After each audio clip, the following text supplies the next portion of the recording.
A 36-year-old chiropractor, Brian Mann of Hartselle, on trial this week for the attempted murder of his now ex-wife. The case has garnered national attention since Mann's arrest in 2022 due to the bizarre method used and the substantial life insurance policy he stood to gain. The man on trial, the one you see pictured here, was arrested for attempted murder after his wife showed signs of poisoning. He was released on a $500,000 bond back in 2023, and he reappeared in court today for jury selection. Fox 54's Caleb Aguayo takes us to Decatur for day one of the trial.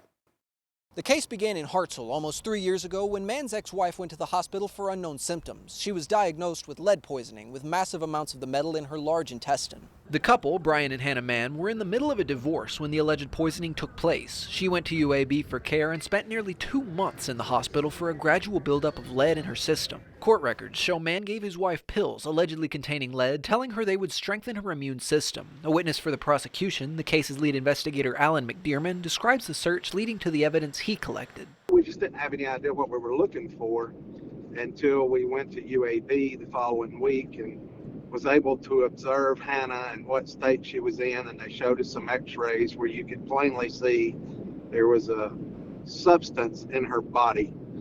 They were irrigating the substance, like very fine shaven black metal of some sort, and that's what they said was the lead. That kind of let us know what we were looking for. I think it ties Brian to the crime. But the defense says they're not even sure it's lead. Brian Mann's attorney, Chad Morgan, says they filed a motion back in October to suppress a urine sample as evidence. He says there was no legitimate chain of custody of the sample from the hospital to Hartselle PD to the courtroom. We filed a motion to suppress this morning. We've had it filed since last October.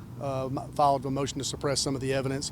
And I believe the judge is going to take up the final ruling on that in the morning. Another key piece of evidence for the prosecution is Mann's motive. Court filings show he had 5 life insurance policies on his wife, totaling $1.3 million in death benefits. Jury selection finished about 10 minutes after the courthouse closed this evening. They expect to begin the trial tomorrow at 9:30 a.m. with opening statements. In Decatur, I'm Caleb Aguayo, Fox 54 News.